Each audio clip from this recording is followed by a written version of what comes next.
Greetings! This is the video for the beginning of the financial sector unit, module 22 specifically. So we are looking at savings in the financial industry. This particular unit, notice, is very large. It's modules 22 through 29. So this is a large section of the AP test. There is usually a free response question or two that is about the monetary policy, so it's really, really important that we know what we're doing. So let's get started. So the beginning part is having to do with the savings and financial system. So how is savings connected to the financial system?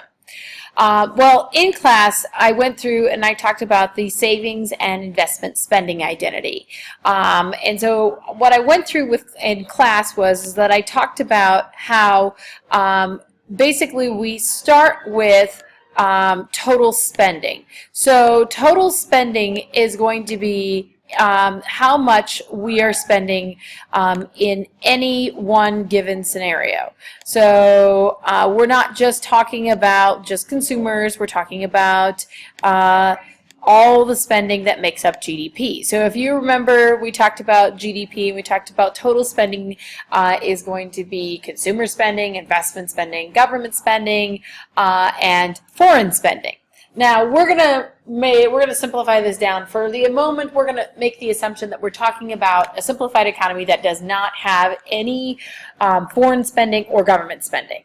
Okay, so keep that in mind. So if you think about it, total spending, when we spend money, so either it's consumers or it's businesses, when we spend money, it becomes income for somebody else. So we're going to have our total spending is actually going to also equal out to total income for somebody else. Because if I go and take $100 and spend it for example, I'm going to go to Target and I'm going to go and spend it, that becomes income for Target, right?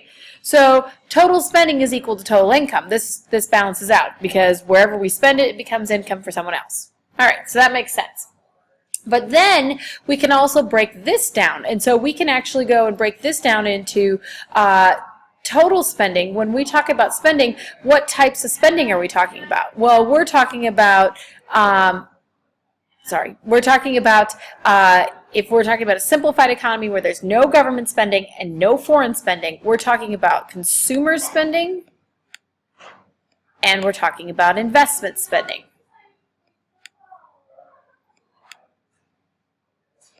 So consumer and investment is going to actually be our total spending. Okay? So that will be our total spending. Remember, we're assuming that there is no government or foreign. Okay, so that's going to be our total spending. Now, income. When you have income, what can you do with your income? If you have money coming in, you can either, we've talked about this before, you can either save it or you can spend it, right? So we'll put consumer spending.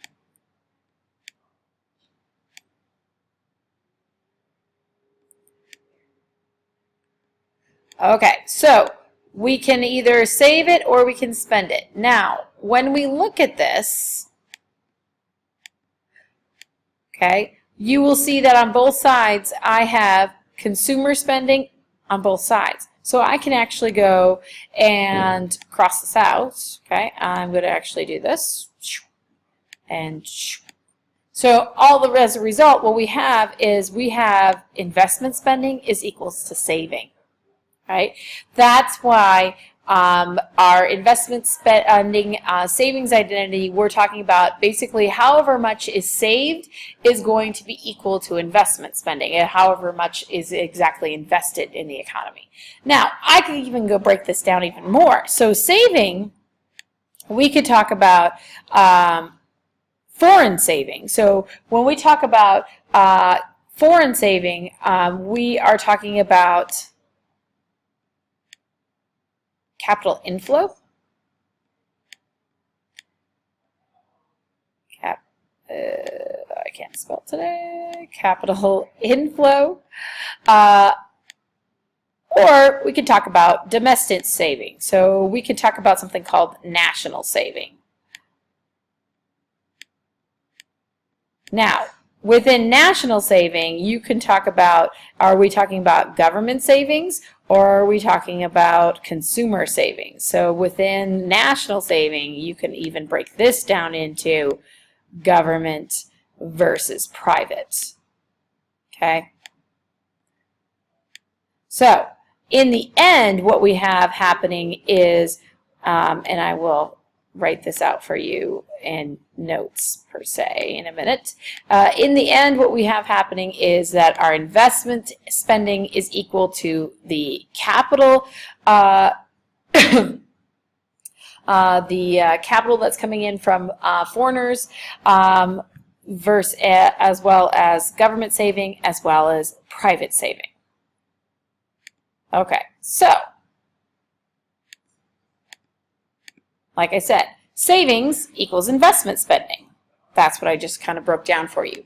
Now, if savings equals investment spending, national savings, like I said, is made up of both private savings and government savings. So private savings being you and I, being like Scrooge McDuck and just, hoarding our money and putting it in a bank someplace. Okay, that's private savings. And then the government savings is going to be obviously if the government actually is going to collect more in taxes than they actually spend, then hopefully they'll save some of that.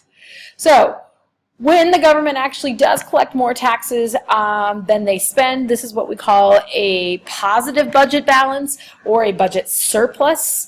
Some people talk about budget balance. Budget balance by itself does not necessarily mean that the taxes equal the spending, but in this case we're talking about a positive budget balance, so we're actually taking in more money in taxes than we are actually spending.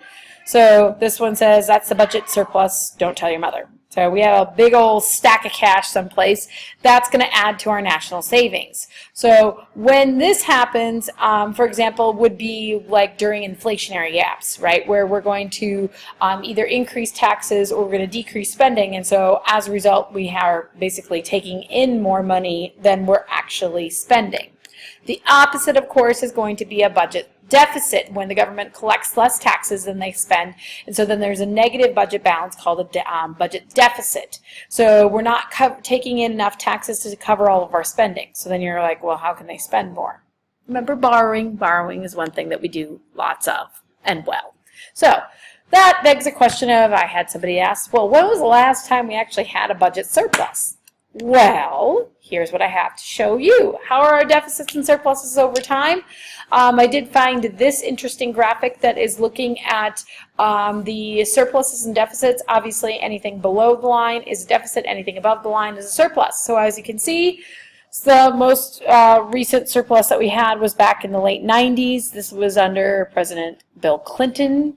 Interesting stuff, by the way, because a lot of people have the assumption that Democrats do a lot of spending and are the ones that are mostly accounting for the deficits.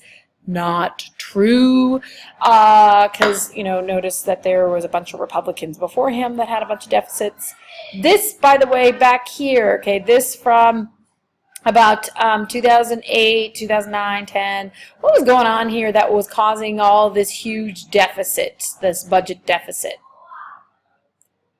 Not because of President Barack Obama, but because we were in a recessionary gap. Remember, we had that huge recession, so that added to our deficit, because in order to get us out, we had to do either a lot of spending, which increases the deficit, or we also had to go and reduce taxes. Again, reduce it is going to add to the deficit. So keep that in mind when you're looking at this. What else is going on in the economy that's causing our deficit or surplus? All right, so kind of continuing. Capital inflow. Capital inflow is going to be taking into account the net inflow of savings coming from other countries. So I already talked about, when we talked about savings, we can break it down into national savings, which is domestic, or capital inflow. Capital inflow is taking in, look at, okay, how much money do we have coming in from foreign investors versus how much do we have going out to foreign countries. So capital inflow is that net flow of savings. So how much net is coming into us? Hopefully it's a positive number. If it's a negative number, that means we are investing more in foreign countries than they are investing in us.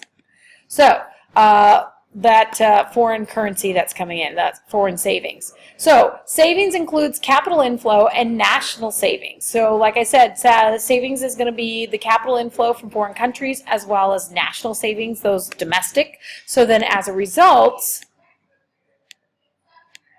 we have capital inflow, our foreign savings, yes, they're not going to use their foreign currency, plus the national savings, which is going to be our budget surplus, plus our private savings is actually going to equal out to our investment spending. So all we did there was we broke down that idea that we started with every time we spend money, it's going to be income for somebody else, and we got it all the way down to this point where we have capital inflow, which is our foreign spending, our foreign savings coming in, added to our national savings, which is our budget, our government surplus, plus our private savings is going to equal out to investment spending. So remember, investment spending is going to be spending on anything that's going to improve, for example, productivity of a particular business over time.